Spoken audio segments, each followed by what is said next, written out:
So after every Miami Dolphins game, I do a 5 things that we learned. Well, this is the 5 things that we learned about the Miami Dolphins following the 2022-2023 season. Starting off, number 1, Mike McDaniel looks to be the answer. So many Dolphins fans were calling for Mike McDaniel's head after we lost to the Buffalo Bills 31-34 in the first game in the wild card. And I thought that was egregious. Mike McDaniel has probably arguably outcoached Sean McDermott in Buffalo twice now this season. 39 years old, first-year play caller, revolutionized the Miami Dolphins offense, which was dead and lethargic, and took Tua to being the number 1 Pro Bowl votes getter, and in the MVP conversation through about 3/4 of the season.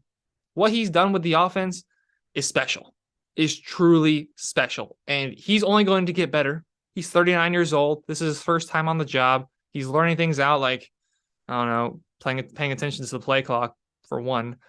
There are little chinks in the armor that he does need to fix, that being one of them. Situational play calling. Maybe he's a little overzealous on the 4th down decisions, but I love the trajectory of where we're going with Mike McDaniel. I think he is certainly the right guy at head coach for the Miami Dolphins. Number 2, say what you want. We can win games with Tua. Tua had a winning record as a starter this year. Of course, lead Pro Bowl vote getter, as I previously mentioned, and again, was in the MVP conversation throughout most of the season. Say what you want about the guy.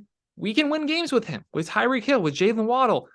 When he's this cheap, when Tua is this cheap, and we can afford to go out and get an offensive lineman here, go get us a wide receiver there, keep hold of some of the guys on the defense, pay them, give Xavier a new contract, which we've done seemingly every single offseason since he's been drafted. We're going to have to do that eventually with Wilkins. With this year, we're going to have to do that with on the defensive line with Zeeler, with Van Ginkel, with Needham as corner. But we have won games with Tua. We were the number 1, not number 1 seed, but at one point we were the number 1 seed. I think 3 games in the season we were the number 1 seed.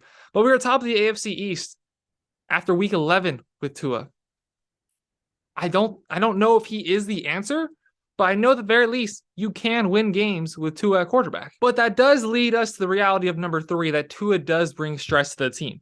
Now, I'm sure he's a great locker room guy. He's a great guy. It's not about who he is. I think Tua is a fantastic guy, and that's why people try to wrap their arms around him and defend him as much as they do. I understand that. I see it. I like him as a guy, but it's everything else. Is he going to get hurt? Any given play. There's an anxiety that any given play, somebody who is 6'6", 350 pounds can just yeet him onto the ground. And then he's out for 3 games. And he maybe has another concussion. As well as the fact that we have tried to replace him multiple occasions. And that does start to add up. I'm sure it adds up to him. So now McDaniel comes in. He's like, hey, buddy, how's it going? I want you. I'm not sure if they do, but I do for now. That adds on a guy. And teams are what their quarterback is. The Green Bay Packers are walking on eggshells. The Buffalo Bills play with some looseness. They play with fight and fierceness because that's who Josh Allen is. He's not, and they do turn the ball over a lot. And that's representative of him as a quarterback. Tua, he's a good quarterback. He's a good guy. But we do fear about his availability. We do fear that he might not be the best quarterback on the field any given Sunday. We know we've tried to replace him a few times. So there definitely is an anxiety that having Tua on the team unfortunately brings. Number 4, this is a roster that certainly can compete. Now, the defense was very beat up, losing multiple starters on that defense. Nick Needham, Brandon Jones, Byron Jones, Emmanuel Ogbah. How would this team look if we just had 2 of those guys back? If we didn't have to play freaking Keon Crossan every single week, sometimes on the other team's best receiver? How would the defense look?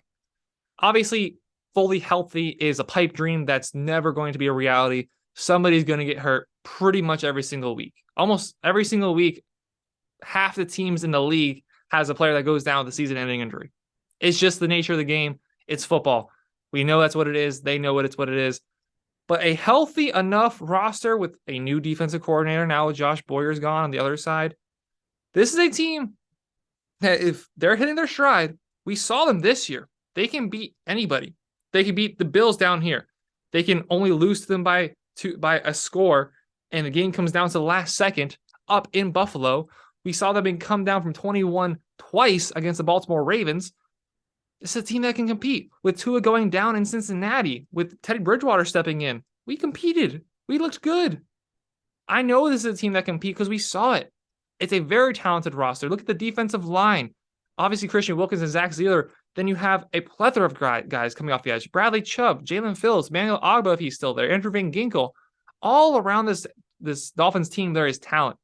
We just need the right guy at quarterback. Hopefully, Tua ends up being the guy next year.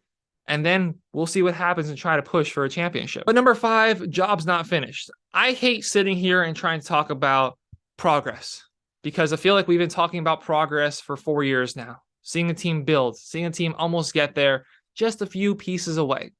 Trust me, I hate it. It feels gross coming out of my mouth. But it's true. We've seen progress now. We have finally seen this team start to pick up things on the offensive side of the ball.